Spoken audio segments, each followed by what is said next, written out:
Hi everybody, this is Mickayla Ripplinger, Realtor with Century 21 Dome Realty Inc. and also a member of the Clark Cullen Group. And today you are listening to the CCG podcast. And if you're lucky enough, you're also watching the CCG podcast. So welcome everybody to the new podcast, to the video and audio podcast. So I'm so excited to be here today and filming the first official CCG podcast. And if you haven't noticed already, you actually are in for a bit of a treat because today is a solo episode. Don't know if that's exciting to you or not, but it's exciting to me. We had a bit of a scheduling error this week, so you have me. And I'm also here today in this gorgeous Ripplinger home show home. If you haven't been here yet, definitely check it out because it is one to see. It's absolutely gorgeous and definitely worth your while. So come check it out. I'll make sure our hours are below, or I'll leave a link or whatever. You'll know when to come visit. So today, the topic that we're going to be talking about also has a little bit to do with where we are today. And it's something that's very near and dear to my heart. So if you haven't quite made the correlation, or if I haven't mentioned before, I actually am a Ripplinger and happen to be the daughter of the owners of Ripplinger Homes. They own and operate the company and have since 1997. So it's really exciting, and definitely something that brings me a lot of pride is this home building company and what my parents have built. So I want to chat today a little bit about something that I get asked quite frequently, and that is how to choose your home builder. I know that it can be very stressful and nerve-wracking to contact a home builder and kind of go through the process. You know, you're starting from scratch and it's a brand new house, and there are so many details to be looked after and so many details to be checked over, and you don't really know much about the process if you're an outsider. If you're on the industry side, you have a bit of a better idea of what's actually happening, but it can be challenging, and I know a lot of people don't know where to start. Like, a lot of people will start at looking at show homes, which is definitely a good way to go, looking at reviews online or talking to their friends and families who have built, and kind of get associated a bit more with the process and what to expect. But choosing your home builder is going to be one of your most important decisions to make when it comes to building a house. I know it can get really overwhelming with looking at different finishings, and your Pinterest boards will be filled entirely with gorgeous homes that you want to make your home look like, but you can't do that unless you have the right home builder. And Regina is quite lucky because we actually do have quite a few of home builders, a lot of really great ones, a lot of really great custom home builders, entry level, and just a few more like standard home builders who get the job done but aren't necessarily diving into that customization features. So you kind of have to assess your wants and needs and what home builder is going to be able to fulfill those. So I kind of have a little bit of a list here. So if you catch me looking down, I'm just checking my notes a little bit. So let's get right into it. So I think one of the best things to look for when it comes to choosing your home builder is quality. I mean, that's what comes to my mind immediately, because I know what good quality is after being in this business for quite a few years and being in so many different houses. I can see immediately the difference in a house that has great quality and one that might look pretty on the outside but actually has a lot more problems and is a bit cheaply built compared to something that might be the same price but built with a person who has good quality. It should definitely be your priority, and I do recommend checking absolutely every single detail. I know it can get hard, and I know a lot of people might not know what to look for with a naked eye, but start with little things like check out all the cabinetry. I think that's such a teller of good quality. When you pull out those cabinets, you want to make sure that they're not wobbling, that they're not flimsy, that the bottoms of the drawers are actually thick enough that they're going to be able to hold stuff in and not shake or break or jam up over time. You want something that is sturdy and that glides easily and doesn't make little rattling noises as you pull it out. And they feel heavy. You want your cabinets to feel heavy. And I know another trick that some home builders might use potentially, or I've heard horror stories of, and I've seen them myself in some resale houses, is they'll put really great cabinetry in the kitchen and anywhere on the main floor that a family might use the most or that guests might see. But then when it comes to the bathrooms or any other custom built-ins, they might put in cheaper products. And so don't just focus on the kitchen, pull out all the drawers in the house, look at everything. see how they're finished. You know, do they finish them in-house themselves? Do they have trades that do it? You know, what materials are they using? Like all of Ripplinger Homes cabinets are built by J&C Custom Cabinets. We're partners with them, and they do everything in-house. So they build their drawers, they build their doors, they do pretty much everything, which is really awesome. And I highly recommend a company that does everything in-house and knows and specializes at that. But we'll get into that a little bit later actually when we talk about trades. But if you are looking at homes, at show homes, and you see a lot of cosmetic damages or a lot of things that to your eye don't quite look right, I urge you to look a little bit deeper and also go and look for things in the basement. Look at the foundation, look at what joists they're using in the ceilings if the basement is unfinished. Look at how their ductwork is laid out and how the electrical works, because that's really important, because if they're not quite focusing and perfecting all the cosmetic work, that to me is a little bit scary, because then I think, well, that's what we can actually see, but what are they hiding? You know, what are their insulation levels like? How are the vapor barriers? Is it going to leak over time? There's just a lot of things to really look for.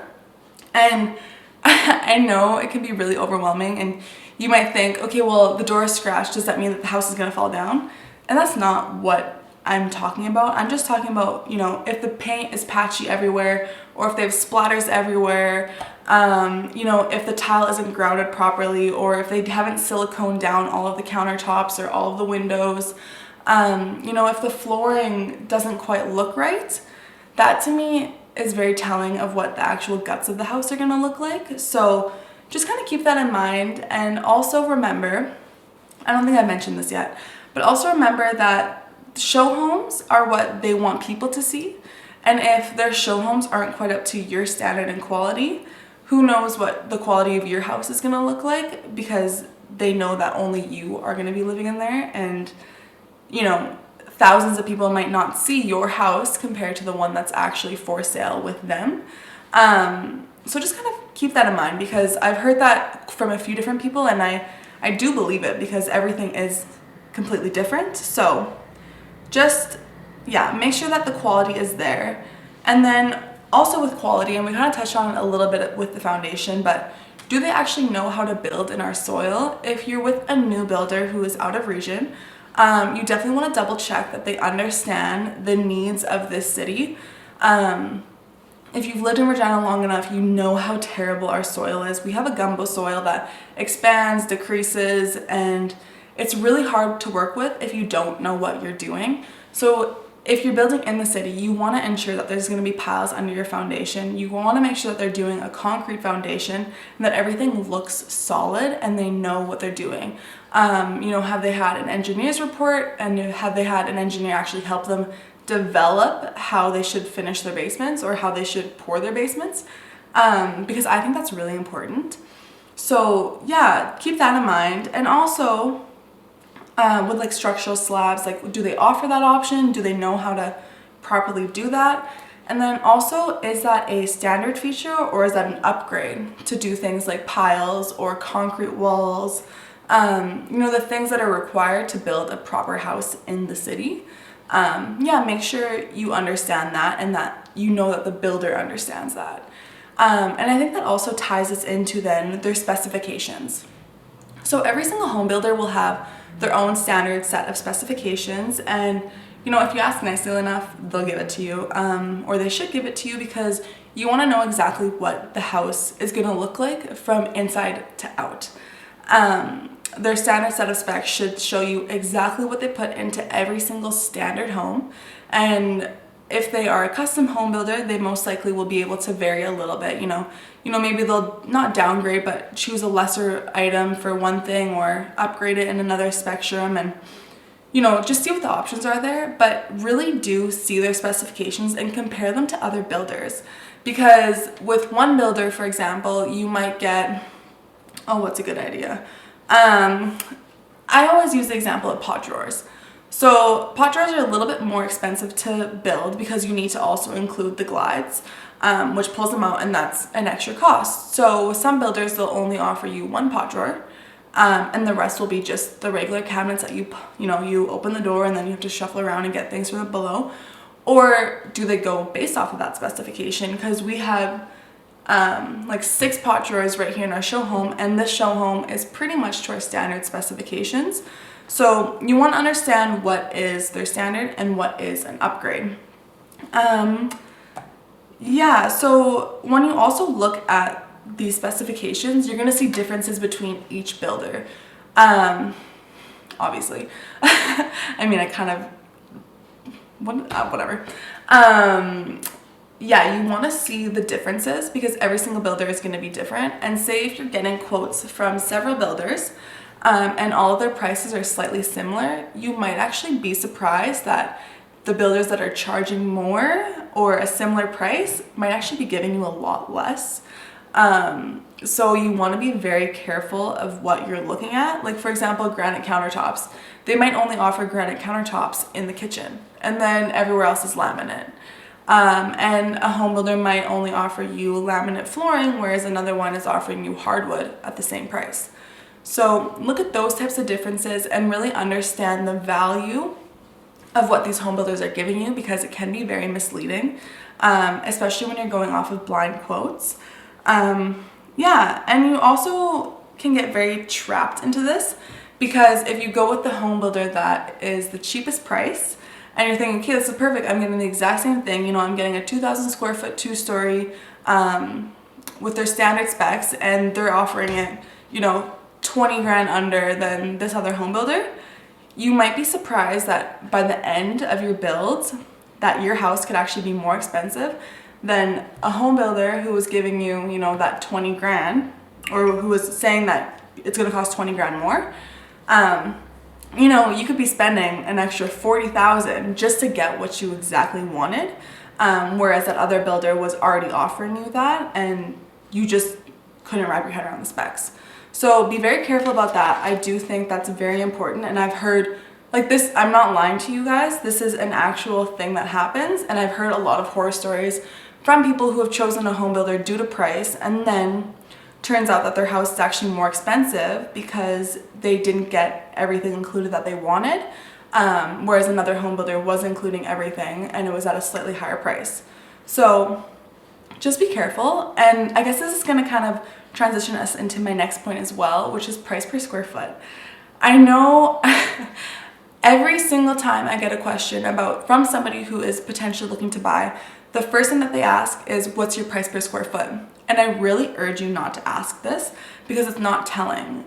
This has a lot to do with the quality and specifications that we just mentioned, but price per square foot isn't the beginning result, it's the end result.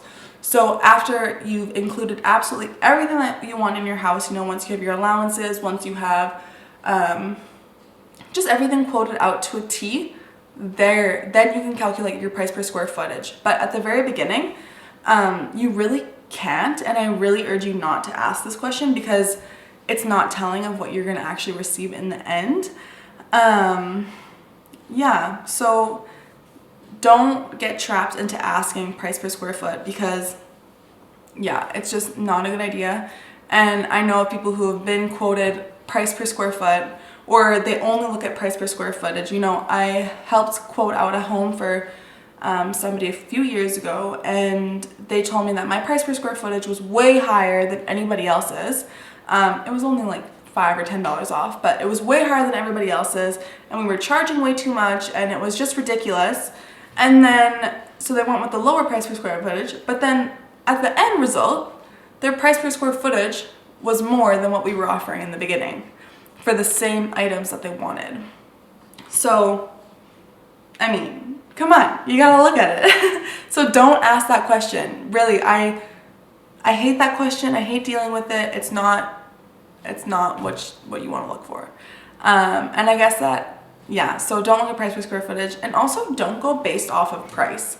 I understand that everybody has a budget and everybody has to meet the certain numbers in order to make the build work for them, but you can't go based off of price. There are so many other important things when it comes to building a house that price should be an important factor, and obviously you should have your budget set. But if you have a home builder that you really like and really respect and they get you and get what your vision is, And say if they're $10,000 more than a home builder who, you don't quite like as much, or they can't quite do what you're wanting them to do, don't go with them just because they're giving it to you cheaper. Talk to the home builder that you really like and see where that extra $10,000 is. And what can you fix to make it work? What can you not take away, but also maybe they can look again at their numbers. Maybe they're able to get a discount from one of their trades in order to, make it work for you. Because if a home builder really does want your business, they're gonna want to go the extra mile in order to make sure that the house can work for you, that the budget's gonna work for you, and that you are happy at the end of the day. Because we're not in this to make a quick buck, because that's impossible. You can't be in this business without truly caring about your clients and your customers. And so if you want a house built and you can't quite make the budget, if there's a little bit of room, just talk to your home builder that you really trust and believe in, and don't go with another home builder who you don't quite trust as much. So that would be that's some advice that I really do believe. Because, we've helped out clients at Ripplinger who, a home builder is giving them a better price and blah, blah, blah. But it's because they also, sorry, I'm going to go on a bit of a tangent right now. You really want to look at what you're being quoted out, because some home builders won't include the same things as another home builder. So if you give them a set of 10 things to include, some builders will include all 10 things and the other might only include 8 or 9 or 7, and that can drastically change the price. Drastically change it. So you want to make sure that every single I is dotted and every single T is crossed before you make a decision, because it might be things that you really want to, and if they're not quoting them out and they're not giving you that price, that's not fair, that's not transparent, and that's not honest. So definitely work with a builder who's giving you everything for a price and they're not lying to you about what the price is, just to get your business, because you don't want to work with somebody who's going to do that. Yeah, and I know that can happen in the city. I'm not going to name names, or I'm not going to say anything, because as an industry insider, there's a set of professionalism that I have to stand by, and I'm not going to down talk any other home builders, but I am going to make sure that the customers are educated and are getting the right information and getting the full information. Integrity is huge. And especially when it comes down to your house, this is the biggest purchase of your life in most cases, right? This is a house that you're gonna live in for the next 20 years, if you're lucky enough to. You wanna make sure that it's right, and you wanna make sure that you're gonna have a good relationship with your builder. That's so important. Relationships are huge, they're so huge. And I also think that the relationships also show their reputation, which is another factor to kind of base your decision off of. I really urge you to talk to your friends and your families, or people that who have built houses in the past. See who they've gone with and see what their experience was like. I really like online reviews because it's a quick and easy way to see what people are saying, but at the same time, I don't necessarily believe that that's the best way to get the information that you need. Reviews can be fake. I hate to say it, but it's true. Reviews can, Google reviews, you can just make a new address, an email address, and post a review yourself if you really need to. So take it with a grain of salt. I do think that actual experiences and hearing one-on-one is going to be a lot more telling of what their quality and what their products are actually like. And also, if you talk to real people in real time, you can also see how their quality has survived. So say if they moved in 10 years ago, how does their house look now? Is all the stain falling off the cabinets? Is the flooring all scratched up? Did they not get the best products? Are tiles falling off the walls? Whatever. That's obviously a dramatic case, but still, it could happen. Or is all the mechanical down there all screwed up? Is the basement cracking insanely? Is the basement falling? Are roofs caving in? Whatever. Obviously, those are a lot of dramatic issues, but hey, they can happen. I've seen them happen. So talk to real people. And then also, you can actually ask them, did they deliver their promises? So did they give you absolutely everything that you asked for? Were they able to deliver on their promises and make sure that your house fit the vision that you wanted and you got exactly what you wanted? I've also heard people where a builder has promised them one thing and then installed a different thing. Like, you can't just do that. You can't install things without the customer's knowledge. You can't just try to hide things and hope that they don't notice. That goes against so many things in my opinion, and so I would definitely be cautious of that. And yeah, you don't hear things like that on reviews. You only hear the good things. So yeah. Also, were they good after the build? So if things did go wrong, were they really good at fixing them right away? Did they charge you to fix things that were their fault? And obviously there is some warranty and things like that that will cover those costs, but if it's a major issue and you've only lived in the house for a month and the home builder isn't willing to help you out slightly or have, the trades fix their errors, be cautious of that, because you don't want to spend, $500 to over $1 million on a brand new house and then have to go and fix everything right after because it was broken. But luckily warranty will save you in most cases. So we'll talk about that a little bit later on. But you would be really surprised at what people are willing to tell you when you're considering building.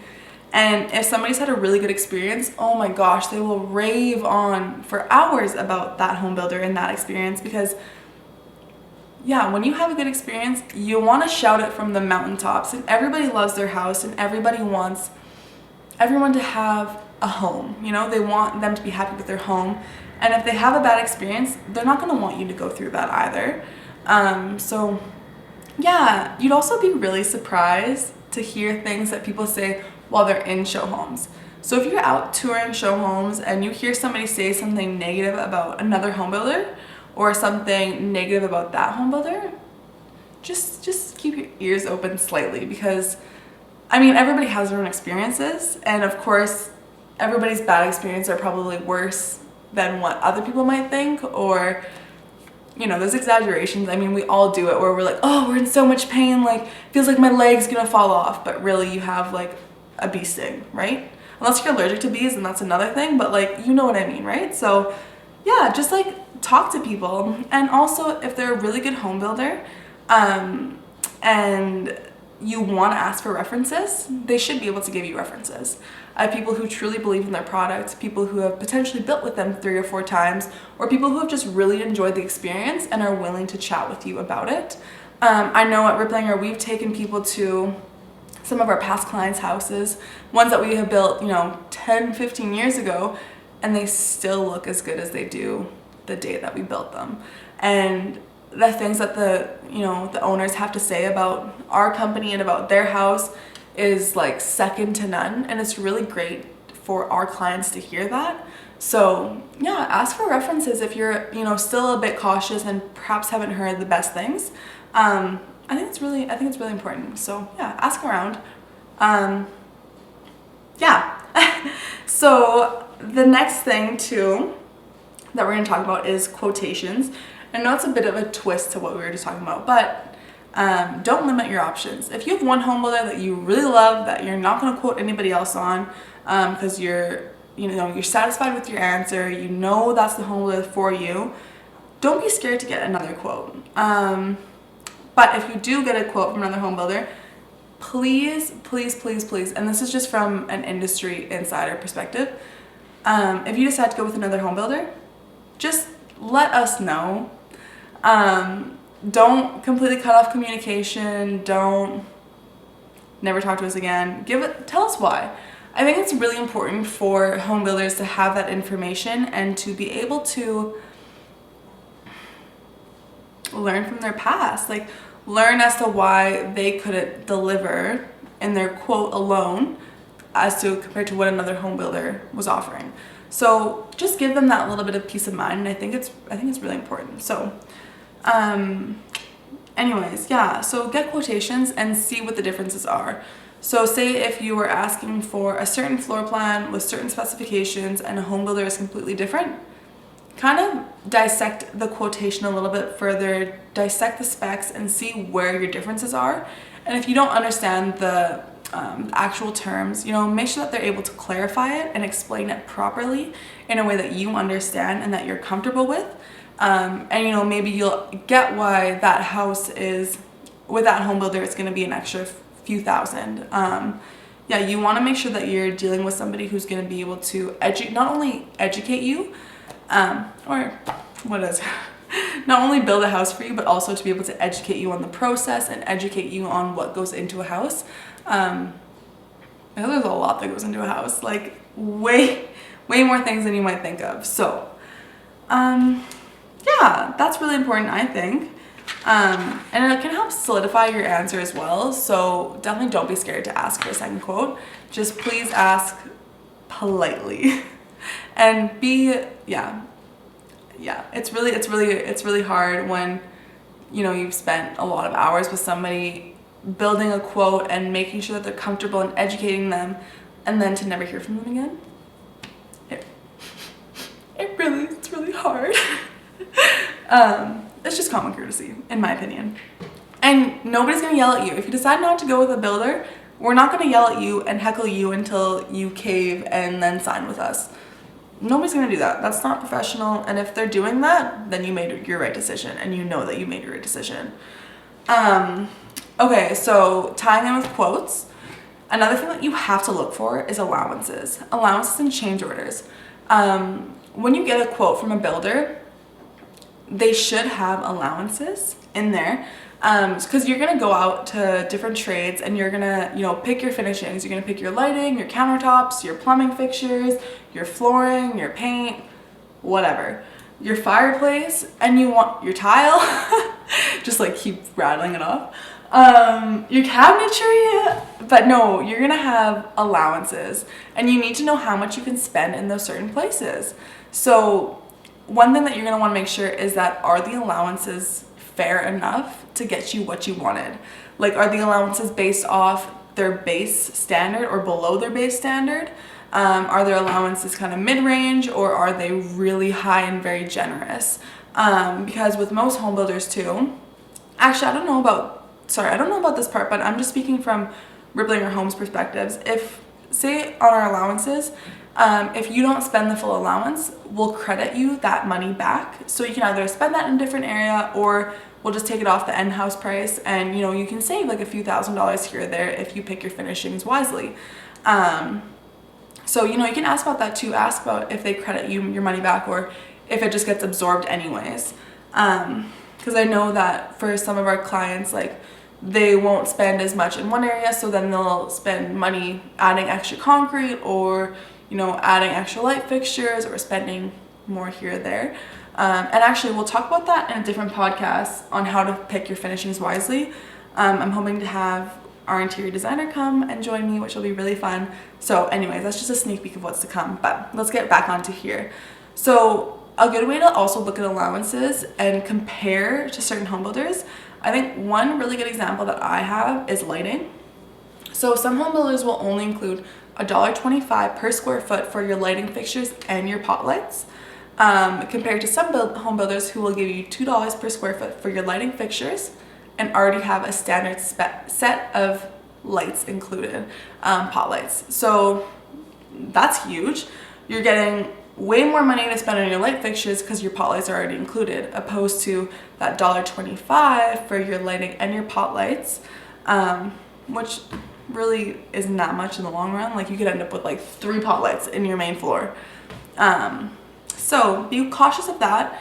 And yeah, like I mentioned, like, what quality of products are they? I know with certain clients what we'll do, depending on their price range of build, and we'll kind of ask them, like, you know, do you want just for plumbing fixtures? Plumbing fixtures are one of those things that can tend to get quite pricey quite fast.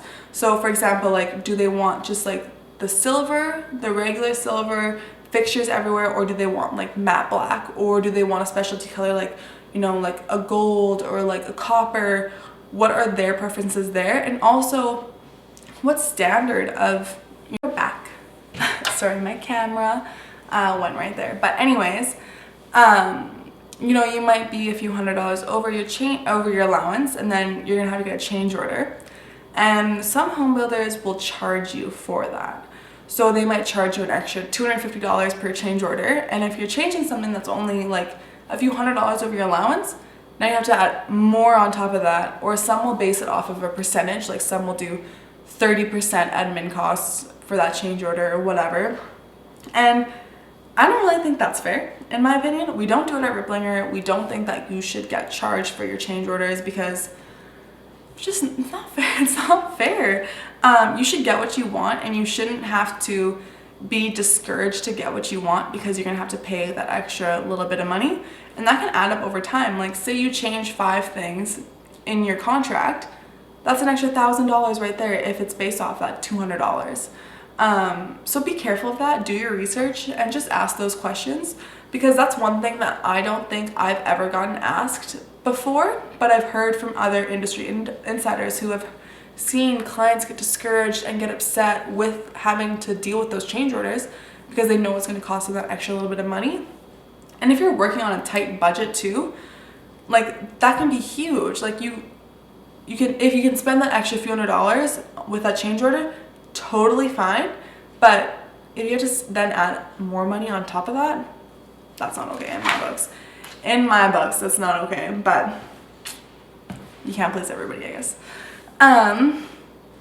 So now that you've had the contract down, you have all your quotations, you understand the specs, and everything's clarified, you've been educated, you understand the process, and you understand what you're getting. Now you're gonna ask about warranty. So warranty programs are huge, and I'm pretty sure that you need to have new home warranty if you're a home builder. Don't quote me on that because I actually am not quite sure. But I know that we use new home warranty here. We actually use Saskatchewan new home warranty, which I think, in my opinion, is the best new home warranty. It pretty much covers you for a year for any small little things. And then, there's a structural clause and there's windows and I think there might be water protection too. But anyways, you want to make sure that they have warranty and that they have good warranty. So I think it's SAS new home warranty and then it's progressive new home warranty. And I don't know if there's any other ones in. Those are the main 2 that I know about. And you kind of want to just, look through the website, see exactly what the differences are, and see how you're going to be covered differently. Because, one might be lesser than the other. And if you have to pay for all those small, those small finishing details a year after your home is built, that can be really annoying. Like nail pops or dents or dings or broken tiles, whatever. You want warranty to cover that. So just see how their warranty is. And then also with that, do they have a warranty or a maintenance guide that can help you? We do at Ripplinger, and it's so helpful to have somebody who is able to go and assess the situations, to go and fix things, for a contact for you to have after the build, for just like small things. You want to check it out. Because I think also when you sign a contract with a home builder, I don't think that you're just married with them for a year during your build. You're also married for them for like 2 years, for 3 years, for after the build is completed, because you might have little issues, and you're gonna want to be able to have a good enough relationship with them throughout the build that you're comfortable going back to them afterwards and saying, hey, like, do you mind fixing this for me? Or, hey, do you have somebody that I can get this fixed with? It's important. And that also ties in a little bit to the trade members. It's funny, I wrote this big whole list down and I didn't even have the trade members in here. Good thing I remembered it, because this is so vital. I'm not even kidding you. You want to make sure that the home builder that you choose has a set group of trades. Trusted trade group, that's what we call it at Ripplinger. A group that what their quality is, what their standard is, what their customer service is, and and have a good relationship with them. Because if you don't have a good relationship with the trades, that's who are essentially building your house, unless you have a full staff who builds the houses themselves. But your trades are important, and you're probably going to have them, especially in Regina. So you want to make sure that they have a set group of trades, because that's who's building the house, and you want to make sure that they have the same goal in mind as you do. You want to make sure that their end result is what the customer wants. You want to make sure that they have the customer in mind, that they're polite, that they're pleasant, that they're clean, that they're gonna respect the house as much as they respect their own business. You don't want a builder who's gonna go and shop around for the lowest prices.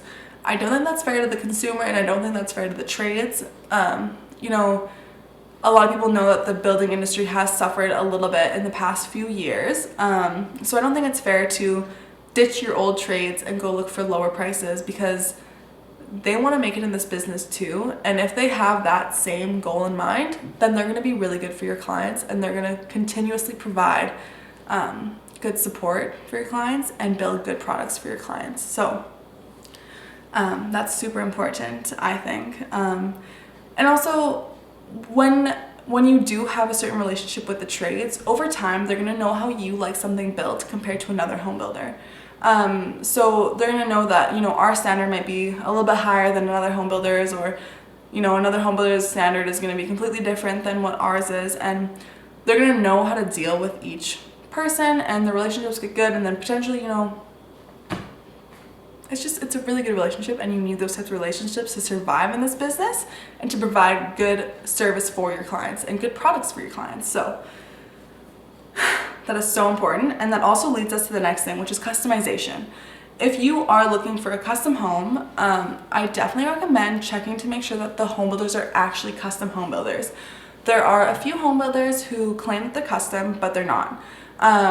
They claim that they're custom because they can offer you 3 different options, A, B, or C, but can't offer you the rest of the alphabet.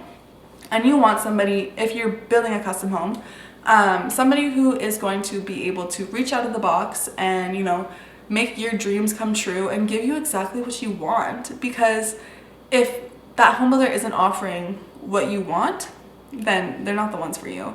For example, we're a true custom home builder at Ripplinger, and we just gave possession, well actually this is about 2 years ago, to this lady who wanted a lot of custom details in her house. Like, she found this gorgeous picture of this island, this white oak island with like white countertops, and oh my god, it's just so dreamy. And so it stood like a table, opposed to a true island. So the sink wasn't in it or anything, but it was just a nice island, and had legs, but she wanted electrical in it.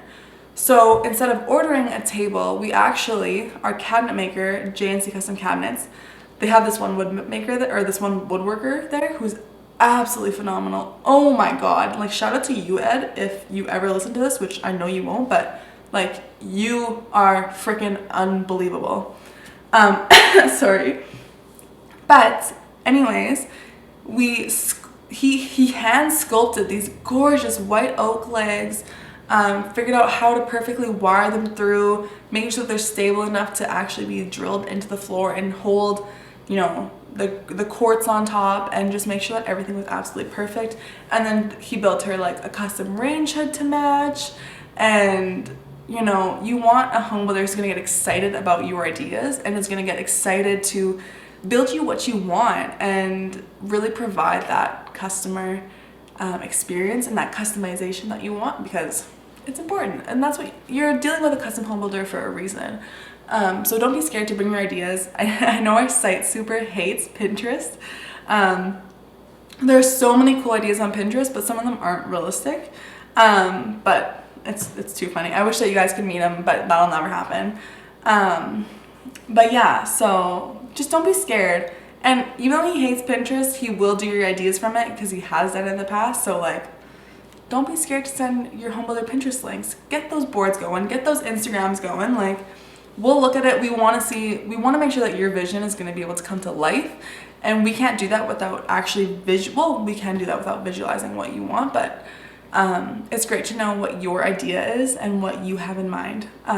So yeah, that's customization is huge. And I guess that kind of takes us in, well, it doesn't take us into the next thing at all. The next thing is marketing. This might be actually really surprising to some people, but I always urge people to not look at the pictures. Like, we've all seen the online shopping fails. You've probably had some yourself, where there's these gorgeous dresses online for like $20, it gets here and it's a sack. Like, hello? Pictures can be edited. Pictures can be taken from anywhere.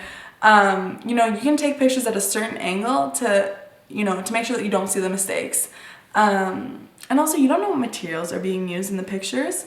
Like, I've seen some beautiful, beautiful, beautiful houses online, gone to them in real life, and you can shake the island. You can shake the island because it's not built properly, not installed properly, which is not okay whatsoever. And also, it's kind of like a gimmick, in my opinion. Obviously, you want beautiful pictures of your work and beautiful pictures of your clients' houses, but you know, there's a lot of times when my clients will get really excited about a house on the resale market because it looks so beautiful in the pictures, like, oh my God, to die for. And then you'll get there and the paint is horrendous, the flooring is all scratched up, the stain is rubbing off the cabinets, like there's chips everywhere. And it's not what you envisioned, it's not what you saw online, and it's so utterly disappointing every single time. Because then it ends up not being the house for them. And like I mentioned earlier, if there's a lot of issues like that on the outside, on what you can visually see, what's going to be underneath? So, I mean, it's really important.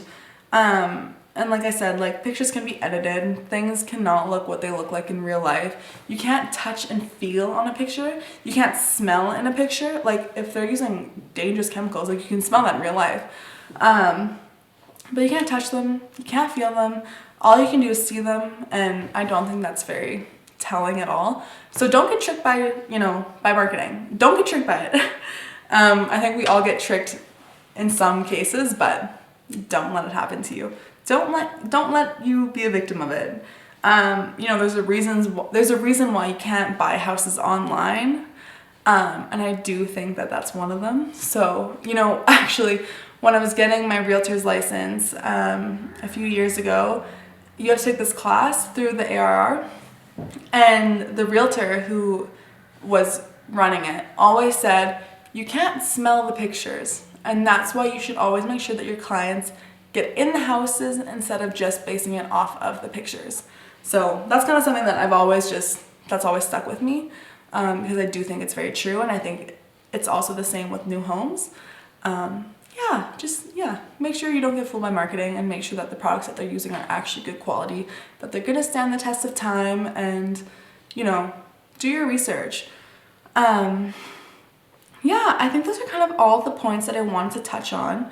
I'm sure there's a few others that I didn't mention, and there's probably a few others that I should mention, but I think that was a good starting point.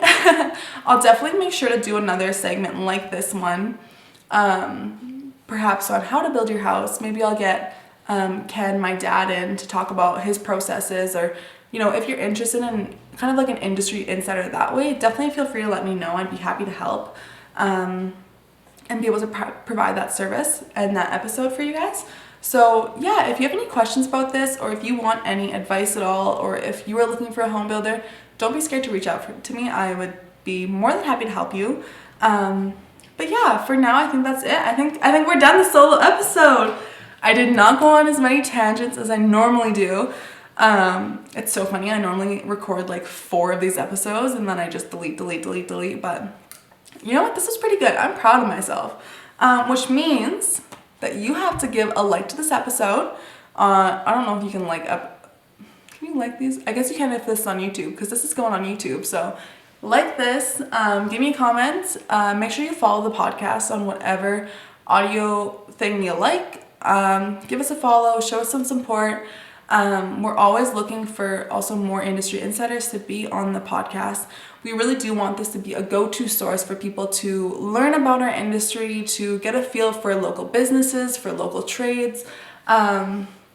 So yeah, if you have any questions at all, or if you have any comments, you can always feel free to email me as well. And don't forget, if you need any real estate advice in Regina and the surrounding area, to please reach out to the Clark Cullen Group. We are the best in the biz, if I say so myself. I'll make sure that all of our information is linked below. And yeah, thank you guys for tuning in. And if you made it this far, thank you so much for watching our first official episode. I'm so excited, and I'm so excited for what next week brings us. So definitely tune in then as well. And yeah, we'll catch you in the next podcast. Thanks, guys. Woo! I feel like I need to like give myself like a little pat on the back for that. But anyways, bye.